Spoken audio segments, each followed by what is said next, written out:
First thing we're going to build is this simple personal site. It has a few different layouts as we scroll down to kind of give a bit of a variety, building things out. I really want to focus on kind of the basics of HTML and CSS, and the different sections of this website should give us a few different ways to build this website. Each of these sections have a different layout. That different layout should give us a good variety when we go to build this out and kind of explore each different section and the way that we can display content using HTML and CSS. Each section's layout will get a bit more complex as we go down. This should offer us a good variety to build our website different ways using HTML and CSS. The website we're going to build is going to be themed around as a tribute for Akira Toriyama, personal inspiration of mine. He's a pretty famous comic book creator, manga creator, and it's just going to show off some of his works and summarize maybe a little bit of his career. But feel free to kind of make this website your own. This layout and this kind of framework really will work for anything like a personal portfolio. It doesn't have to be red, white, black. We've kind of picked these to be very bold, kind of like striking colors. You could really try and take it and make it your own. For a lot of this, we're going to be putting in placeholder content as we build out. So feel free to make any kind of creative changes that you'd like. Before we build this site out, let's talk about some of the principles of HTML. I'm going to use a starting shortcut here, putting in an exclamation mark. This first one, this M abbreviation, if I put that exclamation mark in and either click on this or while it is selected, hit tab, it's going to fill in some HTML for me. Now, we're not going to worry about exactly all of this stuff here right now, but let's try and break down some of its structure. HTML is made up of elements, and there's a few elements here, but each element is defined by tags. Most of the time, those tags are going to have an opening tag, like this head tag, and a closing tag, like a head tag, or the closing head tag here. And what you can do is you can nest more elements inside of these tags. So we can actually see that the HTML element contains a head and a body before the HTML element closes with its closing tag. So anytime someone's referencing a tag, we're talking about one of these things that opens and closes with these angle brackets. If someone is talking about an element, they're typically talking about the entire thing included and potentially even the elements inside of it. The HTML element houses all of what we want to show up on our page in the body. The HTML element is going to hold all of our code. The head element defines a lot of properties about our code or about our website, not necessarily any display information or any displaying content. And the body element is where we will put the majority of our content, or the majority of our images or text, things along those lines. So if I were to say like, hello world in here, we should see this show up on our page. Now, kind of go into another concept or another principle here of HTML, and that is boxes. So if I go over to my browser here where I have this loaded up and I press the F12 key, this is going to load in the developer tools. Another way you can get here is if you right click and hit the inspect from the drop down. This will also open the developer tools. That inspect can sometimes be a bit of a shortcut because you can inspect things directly. We'll use that a few times, but what's important right now is that we just open up these developer tools, and I'll kind of expand them a little bit so we can see a bit more here. And what these developer tools do is they give us another way to look at our code. So our code is being taken and displayed here into the browser window. And these developer tools are kind of giving us a more in-depth look at it. So it actually renders out our entire code that we've written here in the index HTML into these elements section. You might be jumped into a section that says, when you open your developer tools for the first time, it might ask you it might tell you welcome, but you just need to come over to this elements tab. You can close out of the welcome if you want. You really don't need that. But if we're over here in the elements, this will actually show us our entire HTML document that we have written right here, which is great. And another thing we'll see is as we hover over different items in the dev tools, they actually get highlighted on the page, which is very handy. It's kind of going into this idea of boxes, okay? So the body creates a box, and we can see this here on the page that this box has been created. If I create new elements inside of body, so another tag or another element that we can create is a header. Just hitting tab or hitting enter to kind of autocomplete and have that create that whole element for me instead of me having to type all of those curly brackets. If I create another element here and put hello world back, we'll see that we now have a box for our body that wraps around our header, and inside of our header it says hello world.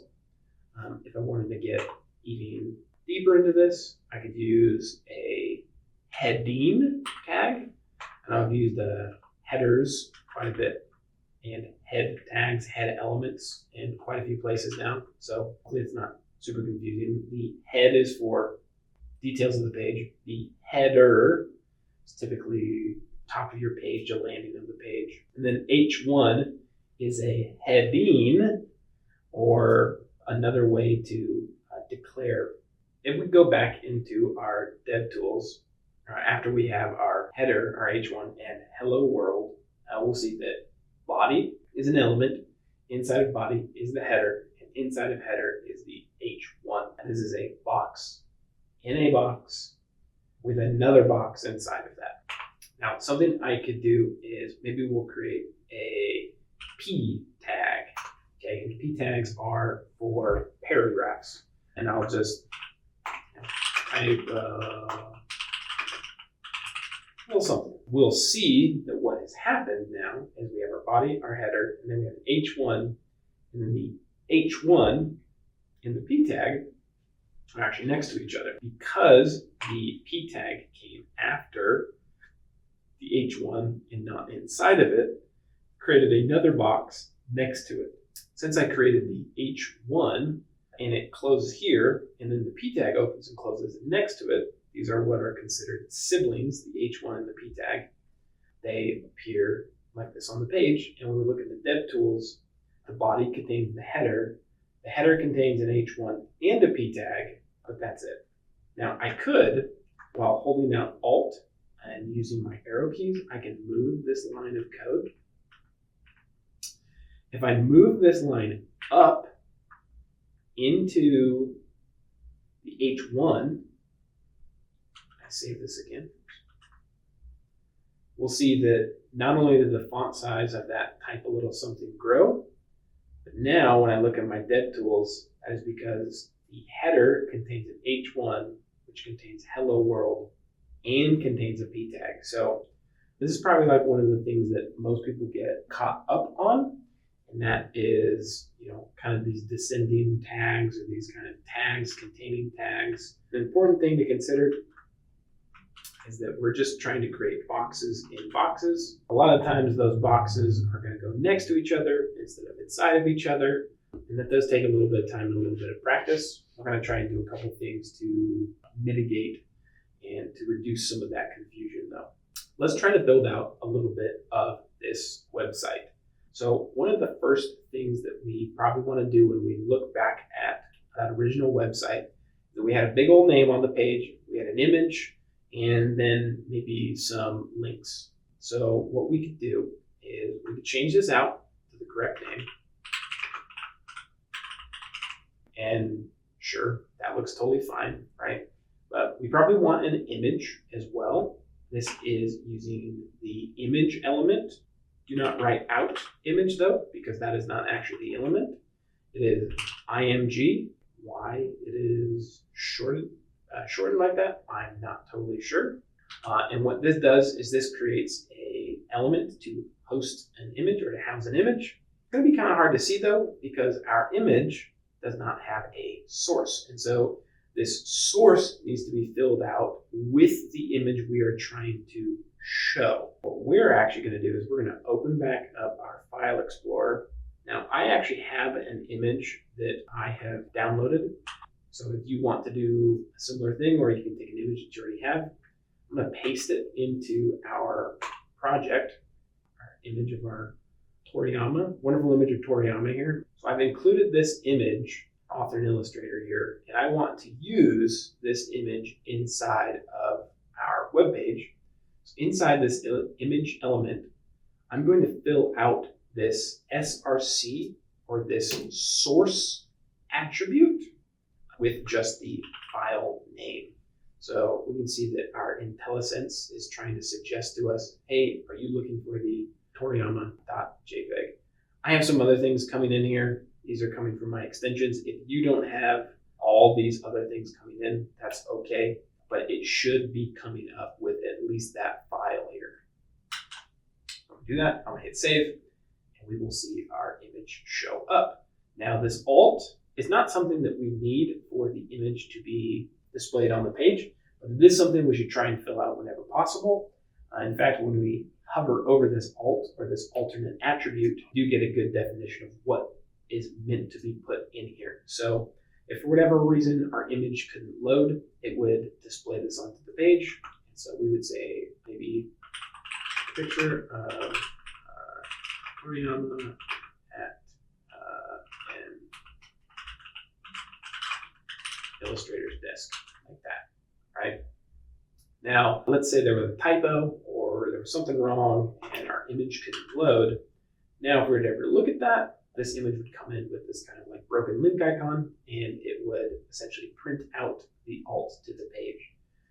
Again, we don't necessarily need the alt, but it is good to have, especially when we start getting into more complex subjects like website accessibilities. Something you might have noticed about the image tag is that there is only one tag for the image element, and that is because no text content can really go into it, and no other elements can go into it. So if I were to try and close that out, you'll notice that VS Code is trying to do its best to keep me from actually closing that.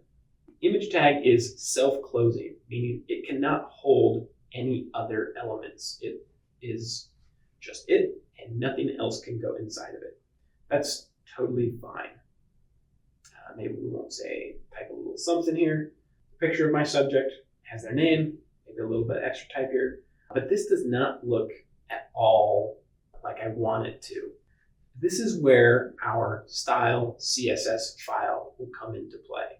So the style CSS, so I have some of the content on my page, but it doesn't really look like how I want it to look. The image was not this large. There was a large red kind of banner or large red section, and the text was actually white. So this is actually where our style CSS comes into play. And I'm actually going to close out this little side window for now, and I'll close this as well.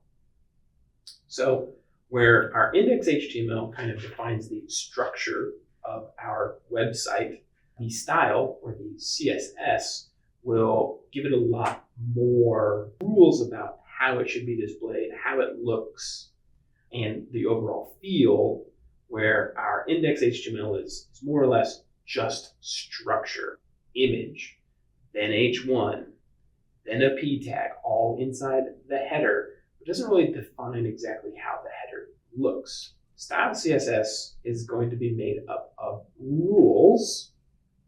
These rules kind of have 3 parts to them. So let's create a rule, and this rule, or these rules that we create, need to point to a piece of our HTML. So one of the ways we can do that, let's target the header, okay? And so this creates a CSS rule that will target a header. We can see it's kind of giving us a little indication here when we hover over this. And then I'm going to use curly brackets to open the rule. So the selector for my rule is the header. And so this should affect this element. Okay. And so let's do background color red and save. Okay. So I promise this is good code. If you wrote something like this, or even if you wrote just background red, that should change the background of our header red. But one important thing is that even though we have this style CSS rule, our index HTML page does not know that that style CSS should be applied or that it has anything to do with this file. It's an easy misconception that just because both of these files are open, or just because these two files are both loaded into VS Code, that they're going to talk to each other. And that's just not the case. The index.html file has no idea that the style CSS file exists. So what we're actually going to do is we're going to create a new element. This is a link, okay? And this is actually how we link files together, or in this case, how we link source files together. In this case, we're going to create a link element. And this link is going to have an rel attribute. Rel is short for relationship. So what kind of relationship does this link have? And this is going to be a style sheet. So we'll say that this link has a style sheet relationship with, we'll use H here for our reference. And then we're going to, much like the src or the source on the image, our href is just going to point to that other file, style CSS. And then when I save that, we'll see that the entire background on my page turned red. Sweet. Very cool. So I could come in here and I could say, you know what, maybe I want like this red, something like that. Maybe, who knows, I want like blue. That's really nice. There's all sorts of different ways you can kind of change these colors. It's kind of like color picker. A lot of the times though, to just get the color picker to show up, you have to pick a color. So a lot of times I'll just say red or black, right? And then I can maybe jump over to the color picker and pick something that I actually like or I want. Cool, red background, but I need white text. Funny enough, change the color of text in CSS. You just say color. I would just do color white. So now we have a red background and white text. Pretty close to what we want. It did look a little bit different. I do believe the font was different. We could look at one of the other font families. There's a lot of built-in ones. Maybe we'll just go with Arial for right now. It's a bit of a different font style. Yeah, it looks pretty good. You can certainly play with the other ones. Much later, we'll go into bringing in more custom font and more unique fonts using other link tags. We'll use link tags for some pretty cool fonts much later. Right now, let's just leave it at this and we'll kind of move on. So the next thing is that we have an image that is far too large. And this is pretty common with images in HTML. Whenever we render an image element, it is going to do its best job to try and render that image as big as the image actually is. So if you brought in, like, let's say a 4K image or an absolutely massive image in terms of like pixel density, this image could very likely blow out the side of the page, be huge, and create all sorts of weird skewing and scrolling on the page. Now, my image here is not exactly sure how large it is. If we actually come here, it'd probably tell us 629 pixels or 23 pixels by 640 pixels. So not major, but it's still much larger than what we actually want for our page. So let's go back to our style sheet, and something that we can do is here we target the header. Probably want to do in this next case is target our image. Thankfully, a property that we can change with CSS is the height and the width. I just left some semicolons there because I haven't come up with a height and a width yet. So I don't know, 200 pixels by 200 pixels maybe? Maybe a little bit bigger. So 250 by 250. Sure, I think that's pretty good. I think that's a fairly decent size, right? Cool. There's a few other ways we can play with height instead of pixels, but I think pixels work really well for this image right here. One thing that we will probably want to consider though is what if this image wasn't so neatly square to begin with? How can we potentially fix that? So let me grab another image that I have, and we'll put this in here as well. The second image, Toriyama, okay? I'm going to change this out to Toriyama 2 for right now. Something you might notice different about this picture is it is a lot taller, where this one is almost a square. So because this one is taller, when I went and changed the height and the width to be the same value, that basically just squished him in our header here, and now he's quite squished. So we don't really want that. What's nice kind of about CSS is for the most part, you really only need to specify one of these values, and it will scale the image appropriately based on that one value. If I'd said just height 250 pixels, like, okay, cool, the height's 250 pixels, and we can see that it scaled the width to 160 pixels. It just kind of kept the rest of the aspect ratio. If I made the width 250 pixels, we can see the width is 250 pixels and it scales the height to 388. There's another option. I really want the height and the width to be 250 pixels though. I just don't want our attribute to be squished in this way.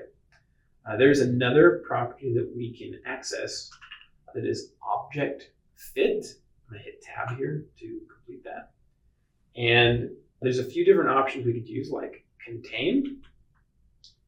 And contain will be a little weird because it looks like it did if we just scaled one side. But it actually thinks that the image is still that wide, and you can kind of see that it has those borders on the side, or that empty space on the side there. We could also go with contain cover. And what this actually does is this kind of expands the image to cover the 255 by the 255, and then kind of crops out the extra content. So that's another good option that we could play with. Fill, I think is just squished, stretchy guy. And I think there's an auto, which is like exactly the same. So not a lot of them. If you're ever wondering like, hey, it's really weird. When I typed this out, it gave me like all these options that I could try around with. And I said, hey, I want contain. And I said, you know what? I don't want that anymore. What were my other options? A lot of times if you just erase all of that and start to type one of them, it might pop up, but it's like, well, I don't even know to type C, right? Like, does anything come up with A? Does anything come up with N?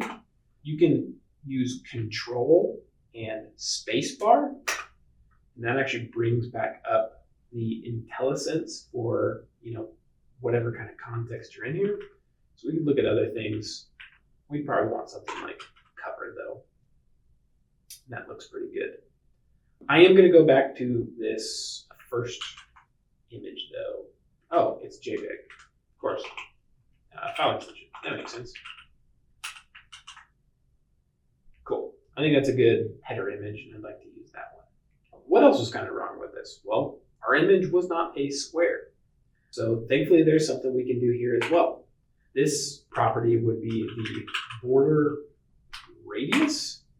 And it works really well for when we want to kind of like round off the corners of certain elements. 5 pixels is a very small amount. We can see that very tiny bit of rounding kind of took place there. If we did something like 50, we'll see that a lot more rounding has taken place. The science here doesn't need to be super accurate. If I want a full circle, I just have to make it enough pixels to go around. I can't go over on pixels. Put in many, many, many more zeros here, and I'm only ever going to get a circle with that border radius. So, sometimes you can just toss in something like 500 pixels, and you might get a round picture like that. Very cool. Okay, so there was a couple other things that were a little weird or a little bit different about this header. We want all this content in the center of our header here, not kind of here stuck to the left side. This is actually a bit easier than what you might think, but this will probably be the easiest thing that we center. There's quite a few other sections of this website or this site that we're building that need to be centered. It's going to be a lot harder, okay? But that's fine. We want to show you many different ways to center things, but if I have this entire large section and I want my content or my image, my header, and my paragraph tag to be in the center of it, something that actually works here in this one case is actually the text align property on the header. I can use center, and actually centers the whole thing. So one thing to keep in mind, if I go back and look at my objects and I look at my H1 and my P tag, the H1 and the P tag are both basically taking up the entire width of my header. When we look at my header and we hover over my header, this entire blue area is the header's content, or what takes up the header's content area. And when I look at my H1, it's not as tall, obviously because it's inside the header, but it is just as wide. Same with the P tag. And that's part of the reason why this text align actually works. And that's because the text inside the H1 is moving to the center of the H1, and the text inside the P tag is moving to the center of the P tag. If my H1 was not as wide, this would not work very well. So maybe we can demonstrate this.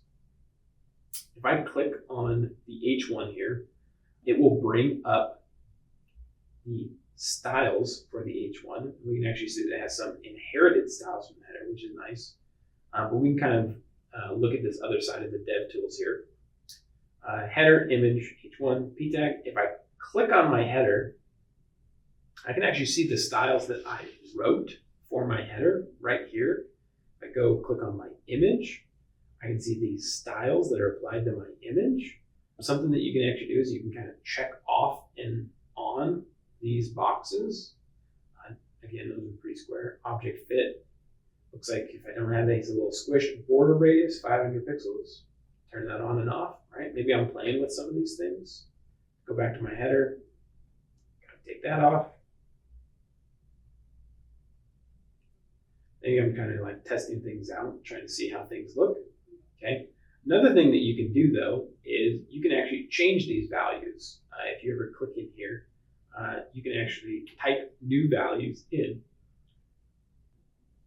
And maybe you want to, right? Maybe I want to say, hey, you know what? Red was a terrible color. Let's pick blue. And I kind of pick that. One thing to keep in mind though is that doesn't actually change your code. If I'm changing it here in the dev tools, it's kind of like a test. It's not actually changing my code that way, but it does sometimes give me a little bit of flexibility or a little bit quicker way to test things. As soon as I refresh, it goes back to that, okay? So if we go to my header, my H1, inside my header, I can add something new here that'll exist only for this kind of like development purposes. And I can say, hey, you know what? I can look at the content in here, okay? So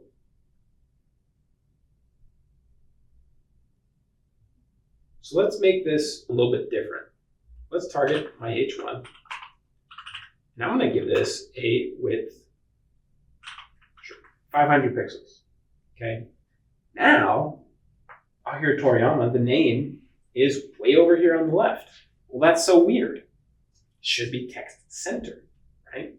But if we go look at our H1 tag, we'll see that our H1 tag is only so wide, but the text is in fact centered. It's just centered within those 500 pixels. If I get rid of this,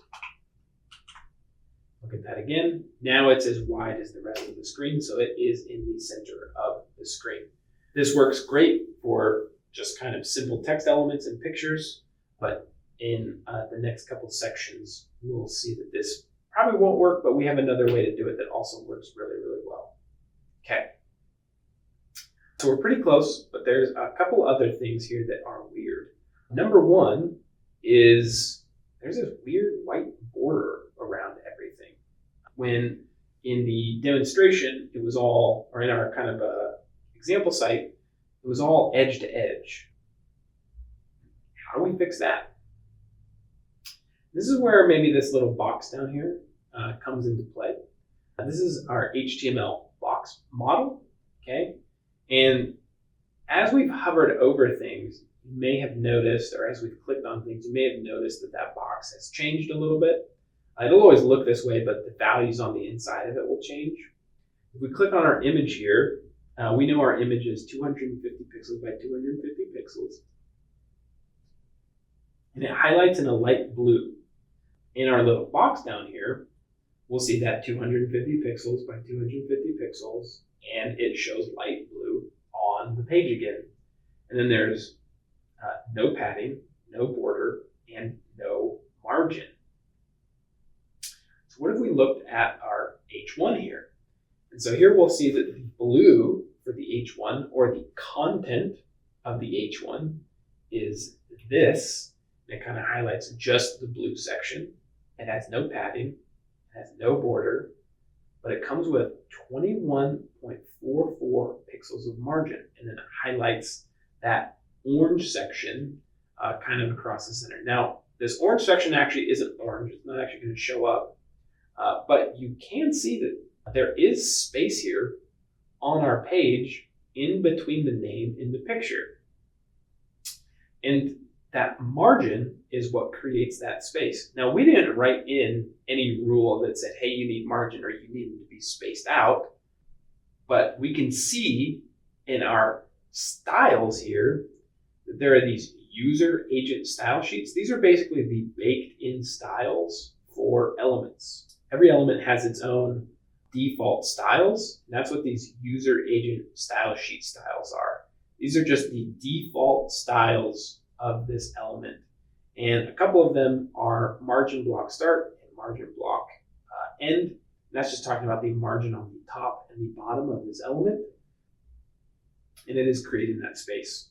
We have something similar with the P tag, where we can see that there is a 16 on top, 16 on bottom.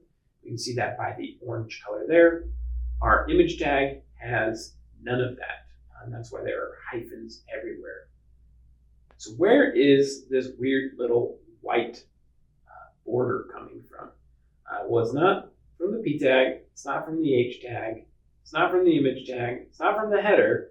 It's coming from the body. We actually click on the body and we kind of come over to this box. We can see the content of the body is everything in blue. Our header, our image, our H1, all that is inside the body, so it's all considered content of the body. No padding, no border, but there is 8 pixels of margin. And this is just the default style of the HTML body is to have 8 pixels of margin. I don't know who came up with this. It's ugly. I don't know why, but that's just the way that it is. So what we can do is we can get rid of that. Actually, I'm going to do this above our header here. Okay, I'm going to create a body rule. I'm just going to say margin 0. Actually, I can get away with not doing like pixels or any other value because 0 is 0. So no margin. And now we'll see My page doesn't have any of that margin here. It goes right to the edges with red. And we'll also see, if I were to click on my body again, margin has been crossed out in our user agent style sheets. And that is because there is a rule here that is taking over or is being applied on top of that rule. So we're overwriting that rule. And overwriting rules is actually something that's a very common thing to do with CSS. And we'll do it a few times here. We'll try and call out exactly when we want to and why. But we are overwriting a rule with our own. Almost there, I guess, with this kind of like header. One thing is that this image is kind of touching the top of the page, and that's a little weird looking. And our p tag, you'll also notice this p tag down here is touching the bottom of our header. We kind of want to create more space in between our image and the edge of our screen. We just kind of learned about this with the body. So a lot of times you'd think, oh, my image must need margin. I don't know, 15 pixels? Oh, that's not too bad, actually. And we'll see that the image now has 15 pixels of margin on it. I thought it was going to look worse, honestly, but that's all good. We can come look at this box model. Now there's 15 pixels of margin here. This doesn't quite work super well for our p tag.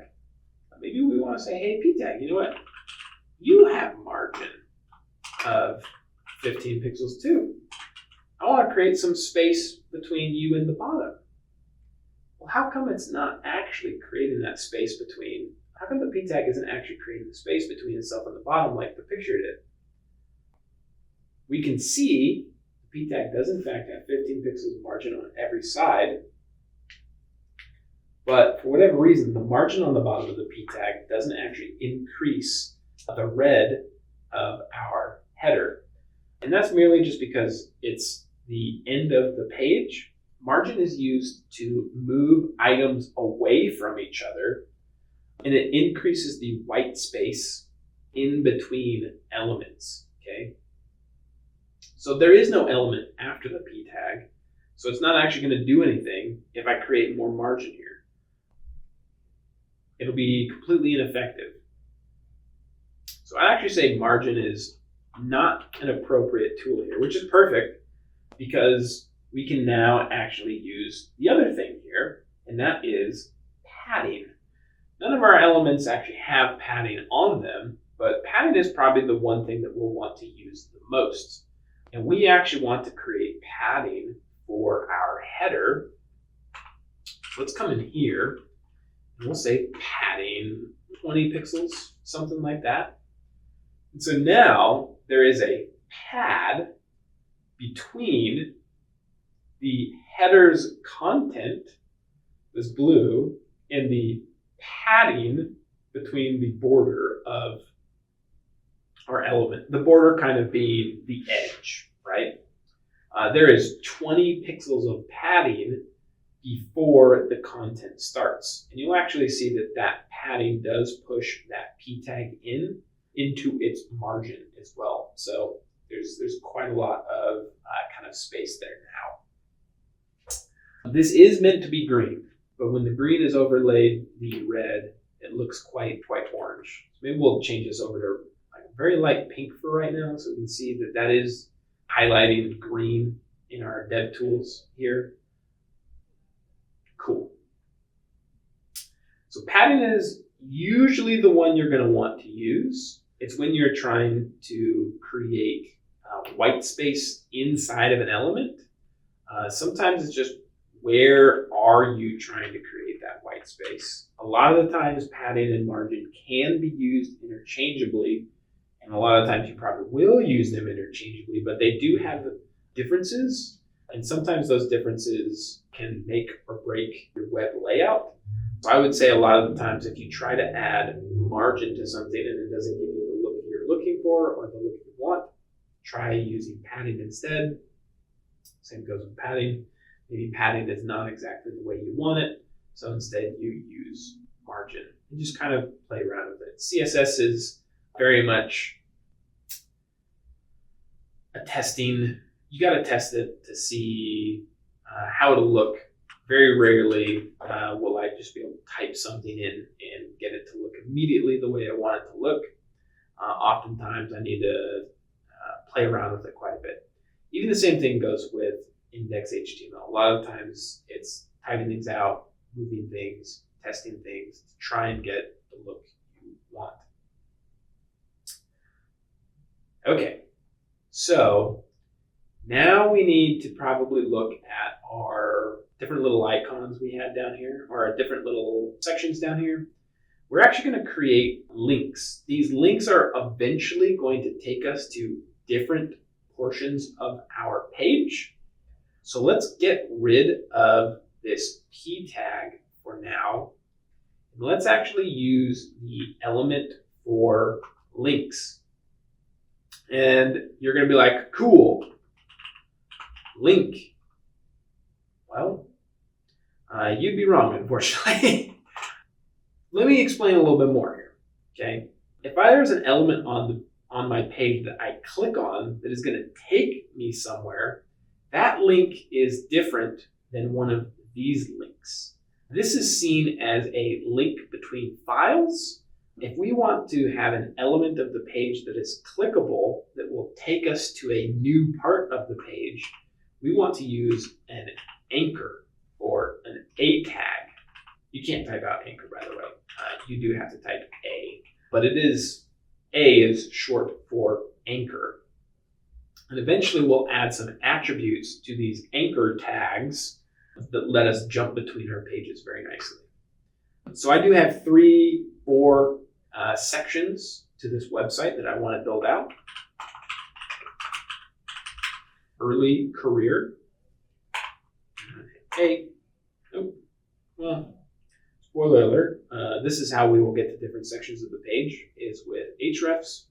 We can just not put those in right now, or if you just want to leave the href empty, that is also totally cool right now. We're just not going to fill them out right now. Dragon Ball, if you did not know, at this point, Akira Toriyama is the writer and illustrator for Dragon Ball. Gallery, and caps lock, legacy. Okay, and we'll see that we now have early career, Dragon Ball, gallery, and legacy. Very cool. So we've created all of these A tags, and you'll probably notice something right away that is different than the image, the H1, and the P tag that we used to have. And that's that these A tags all lined up next to each other, where the image, the H1, and the P tag were actually stacking on top of each other. That's weird, because I didn't put the A tags inside of each other or anything along those lines. I laid them out. We bring our P back and say something else right here. The image, the H1, and the P tag stacked on top of each other, but the A tags went left and right. And that is because A tags actually have a different display property than P tags, H1 tags, and image tags. So if I actually look at our H1 tag here, one of its built-in styles is display block. That display block makes it take up the entire width of the element, which means when I go to render the P tag, the only place for the P tag is for it to go below it. When we look at the A tag, though, it does not have that display block property built into it. Therefore, it actually goes below the P tag because the P tag's blocked. So the next thing has to go below it. But then the A tag after that just goes right after it. So we can actually see the early career, Dragon Ball, gallery, and legacy. These different tags are only as wide, only as big as the text inside of them. This is a display type of inline, but we won't see that as a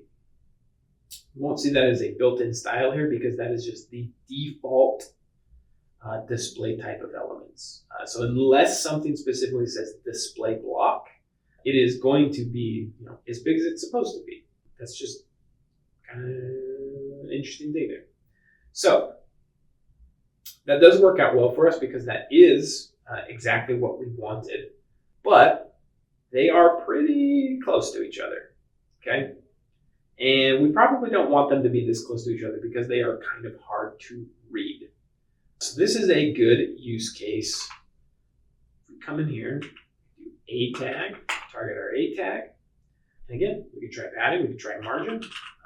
Margin is pretty good for this one. I want to move elements away from each other. So I don't know, we'll say maybe 10 pixels. And those moved pretty far away. I do think that looks pretty good.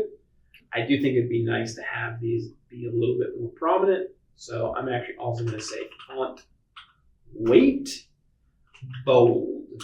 And this will actually make all of those a bold font instead of just a regular weighted font. Very cool. For the most part, I think that this top section looks really good. And we can kind of move on to the next section where all of our cards are laid out. That's going to be kind of our early career section. All right, as we go to build this next section out, I'm probably not going to build it out inside of the header. The header is an HTML element or a tag that is meant to just kind of define the landing or the introductory element of your page. So this works really well as that kind of introductory element. And now that we are moving on to the rest of the page, we could start laying elements out in the body, but the best thing to do is to use the main tag, the main element, because this main element essentially tells any browser this is where the bulk of our web content is going, or the bulk of where our site content is going. So our header kind of works as a way to wrap up everything in this large section up here. And then our main is going to be where the majority of our page actually is. In this main, we had 3 cards laid out side by side. Okay, I'm bringing in other site, or the complete site, to use as a reference here, just so we can kind of look at what we're trying to accomplish now. We've more or less created this top half. We'll come in and spruce it up a little bit later, make it look a little bit nicer than what we have now. We're kind of just focusing on kind of more fundamental layout stuff, and then we'll come back and really spice it up. But we want to try and create this card layout with these 3 different cards. And now we'll kind of go into some more complex display methods. So in our main, we'll maybe use slightly different background color here. So in our main, let's come back to our rules over here. Main, background color, we'll do a gray. Maybe make it like a lighter gray. Okay. There's no content in there, so we're not going to see that. This is the main. Hey, there we go. Cool. Right on. So now we can kind of see where that main is. And we want those cards. Inside each card is an image and a paragraph here with some information. So what we kind of see is that there is going to be a box. That box is going to have an image and a paragraph. But I need to do that multiple times, okay? So if I just, for placeholder here, let's say we'll use this second picture. And I can also use another shortcut, lorem, to give me some placeholder text content. That creates an element here like this, but the moment I want a second image and a second paragraph, we'll see that they're kind of stacking on top of each other again. Okay, so this does kind of have to do with that display block stuff, but there also is no separation between this image, this paragraph, and this image in this paragraph. Also, my images are all circles, which I probably don't want, but that's something that we can fix up here in a second. So I have an image, I have a paragraph, and I want it to all be wrapped up in this nice little white card here, okay? So when we really kind of build this out, we really should think about it, again, as boxes in boxes. So I probably want to wrap this image and this p tag inside of another box. So what box can I use? Well, there's sometimes not the best box, or sometimes there's not something so specific that you want to use. So we're actually just going to use the div here. Div is just a division of our page, or dividing our page up, but it does make this image and this p tag wrapped up inside of it. Okay, so if we come back and we look at our div tools here, we'll see the inside of main, we have an image and a p tag wrapped up inside of this div. So now these two things are kind of grouped together. And if I want to create some styles, I can actually target this div directly. And I could do that with another element selector, like I've been doing with body, header, image, a, main. But we'll notice I probably have created a problem for myself. When I use the image selector here, I technically targeted all images on my page and made every image this width, this height, and round, which is not good and is not what I want. So we should fix this first, and by fixing this, we'll actually kind of lead into what we're going to do with this extra div here. So another way that I can actually style things, if I go back to my header here and I look at my image, is I can include another attribute called class. Okay, and you kind of think about this as like, oh man, we're giving this element some class here, but we can define pretty much anything we come up with, or we can give this element anything that we can come up with, or anything that we can kind of name. And so we probably call this, let's call this round image. Okay, I'm going to do img since this is an image tag. Okay, now if I want my styles to apply to that, instead of doing img here, I can do round image, but instead of just round image, to say that this is a class round image, put a dot in front of it. Now if we hover over this selector, it says, hey, I'm selecting an element with the class round image. When I save my page, we'll see that this image stays round and this one went back to a normal size. If I were to come back to this image, say class round image, they're now both a round image. Take a round image off of that one. And now this one's a huge square and that one's round. So it gives me a little bit more control over the way that I style my page.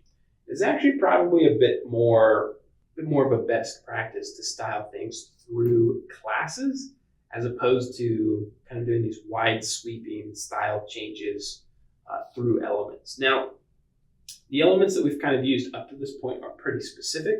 So this image one is probably the only one I'll change right now, but this opens an opportunity for us to say, hey, let's come up with something here. Like, I don't know, card sounds like a pretty good name. And I can come up with some styles here for a card. Background color, white. Now all that background is white. Width. I don't know. How about we say 600 pixels? Hey, not bad. Okay. And now we kind of have something that looks a little bit more like that. It is not exactly that. And there is a lot of this space around the sides here. So to kind of have this card be a bit smaller, or to have, I guess, this card not go so edge to edge, probably want our main to have some padding. I don't know, 20 pixels maybe, something like that. I think it's a little bit more, but we probably don't want to do too much right now. Don't want to mess anything up. I'll leave that for now. Our card should probably have some padding, 20 pixels maybe as well. And border radius, 8 pixels?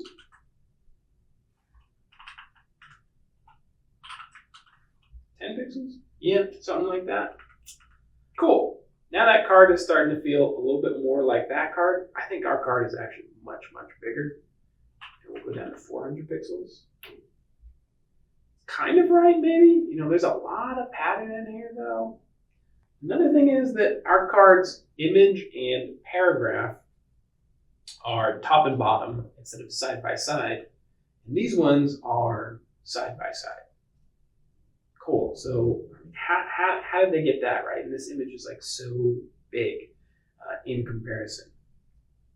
Well, this is kind of where we get into the next way that we can kind of lay out this card. So I probably want my card's image to be a bit smaller. So let's show off another way that we can style stuff. So before, I had targeted just the image, and then I messed up both of my images. Now I created a class that says round image, so that this image is round and this image is unstyled. Now I could create something like a class that is card image, right? And maybe I come down to my card and I give this class card image. But now I'm kind of going in and writing in a lot of extra classes, both in my HTML and in my style CSS. What I can actually do is I can use what's referred to as a descendant selector. So I can say card, and then I can use the angle bracket, IMG, and then open that rule, and we'll see if we actually look at this little helper here, it is actually saying element with a class card and an image on the inside. This is actually going to select any images inside of dot cards or class cards. So let's come over here. Height, 100 pixels. Woo, tiny. 200 pixels? That's probably about right. Okay. But even though this card is now the height I want, and it did not modify this image up here, I would say that this image is still in the wrong spot, right? We want the image and the text to be next to each other. So there is another thing that we can do, and that's kind of an introduction into display properties or display styles, okay? So we're actually going to say that this card has a new display tile. What we can use is a display type on the card called flex. And what flex does is it changes the way that this element wants to render. And the most outstanding way, or the most obvious way in the very beginning, is that it makes elements kind of like share a row almost, right? Where they're going to go left and right of each other instead of going top and bottom. What's nice about this is it also gives us some extra properties that we can now play with, like align items. And if we were to say center, let me take a moment here because earlier we had done text align, which aligned all this content to the center. For whatever reason, align items, in this case, does not move things left and right. It moves things up and down. It was a subtle change here. So maybe watch this card as I remove this line. And then I put that line back.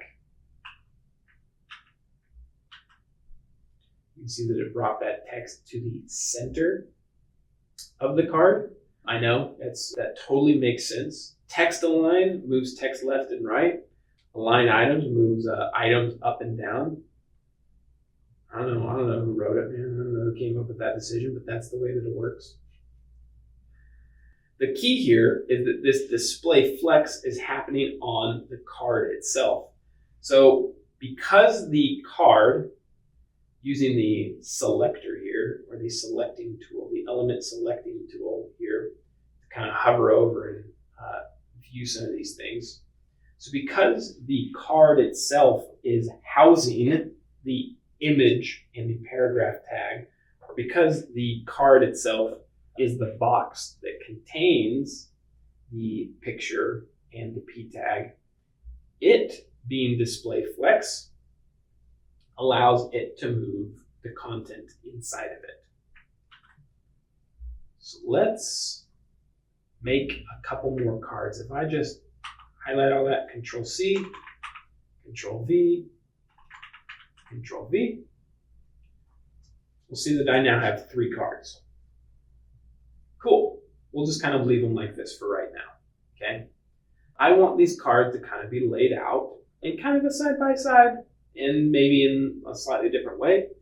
And display flex is actually going to solve this problem as well. In this case, the cards being display flex makes the image in the paragraph go left and right. What I need to do is I need to find what holds all the cards and make that display flex as well. In this case, if I look at the element that holds all of the cards, that's the main tag. So if I go back to my main here and I change its display type to flex, we're now going to see those 3 cards go left and right of each other. Okay? And that's more or less it. Now our cards are aligned in a very similar way that we want to. Okay? They are kind of, there's a bit more here that we want to consider. If we go back and look at our original, there's a lot of padding here. There's padding between these things as well. So that's something that we're going to want to update. So let's do this. Let's say that the main has much more padding. 50 pixels maybe. Okay, cool. And then I think the card's image also needs margin. 10 pixels. Really just need to get this text off the edge of the image here. Okay, very cool. I think that works pretty well. But if we look at this, you're going to notice something very interesting. And that's that none of my cards are actually 400 pixels in width.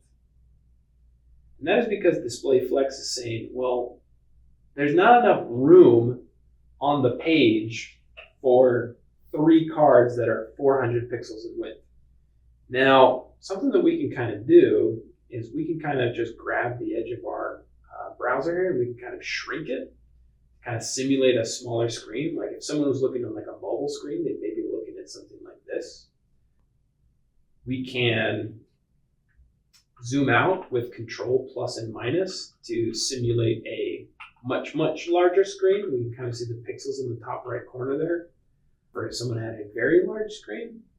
But in each of these cases, I'm not getting 400 pixels of width here. That's because the display flex is trying to, keep the layout of my page from working. But maybe I'm really focused on the width being 400 pixels here.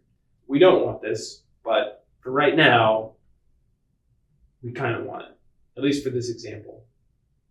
when we're in display flex, it is trying to align all of these items on the exact same row, but we want the possibility for one card to kind of drop below the other cards if there is not enough space.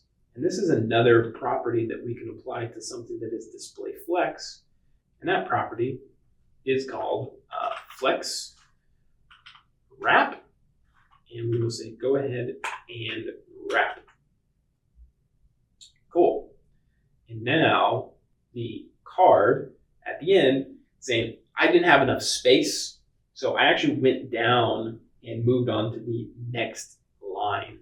And this is probably good because we also wanted to give our cards some margin. I don't know, 10 pixels, something like that. Okay.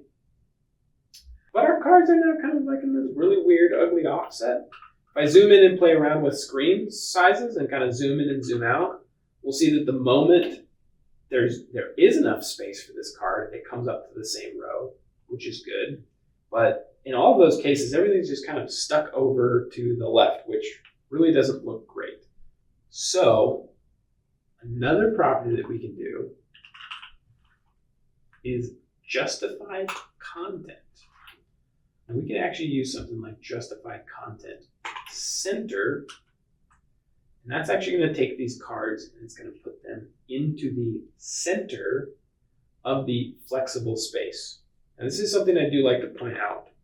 Another kind of like example of the dev tools here. Okay. When I go look at these elements inside my dev tool, they now have another color as a part of their kind of breakdown, and it's these hashed kind of purple lines. These purple lines are kind of what we call flex space, or it's unused space. I can actually click in these dev tools on this little flex thing, and it will highlight this space. Ooh, that's actually very hard to kind of see, but there is an orange hashed kind of background here. Maybe I'll make this a little bit lighter so we can really see that. Ooh, maybe a little bit lighter. Oh, there we go. Great. Much more readable now. This kind of dashed space here is the flex space, and that is the space that these items can actually move inside of. Another thing that we can do is here inside the Flexbox editor of the style, once we've clicked on main and gone over to this style here, if we open this, we get this cool little menu here. And this menu is all of the flex properties that we can actually play with. So we could say justify content normal. How about we justify content center? It looks like that. Well, what if we justify content start, justify content end, justify content space between? Man, that's definitely good looking. Space around or space evenly. There's a few different options that we could potentially play with depending on, what we're looking for. I think center, yawning again. We can definitely play around with these and see what it kind of looks like, but I think that center one looks really good. There is also an align items version of this. In this case, it doesn't look like any of these do anything. And that's because there is no up and down movement for these cards to do. You can kind of see that, like, for the most part, other than a little bit of margin around the cards, there is no space available vertically for these cards. The space is only available horizontally in these different dashed out spaces. We can also go back to flex no wrap, flex direction, lets you change the way things are directed. But yeah, we're going to go and we're going to apply a justify content center and justify content center, and we'll leave it at that. Okay, very cool. Maybe I'll leave that clip down there. Maybe I'll unhook it. Come in here. I'll lighten this color back up. Maybe something like that. And we'll kind of just style these cards up a little bit better. Maybe I'll come down here and switch that image, so that image happens on the other side. Kind of go back to these cards. I can use a box shadow, and I can define like an amount of pixels to move on the x-axis, an amount of pixels to move on the y-axis, how blurry to make it, and a color. And that actually makes a little shadow here, which is kind of nice. I probably don't want black. Black is quite harsh. I could probably hold this like alpha slider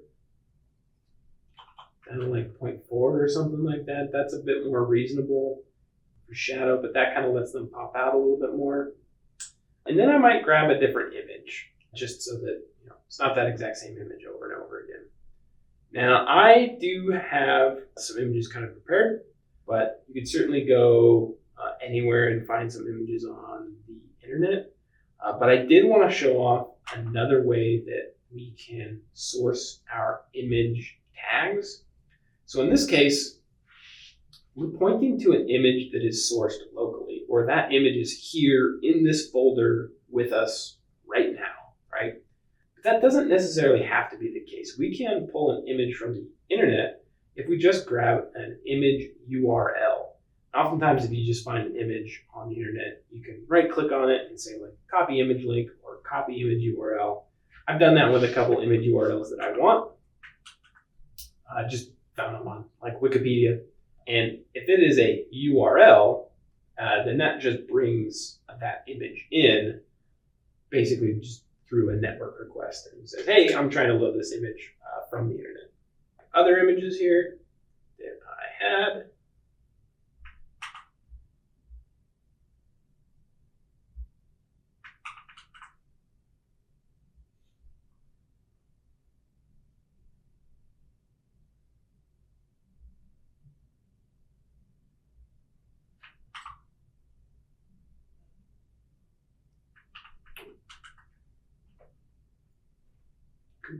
Very cool.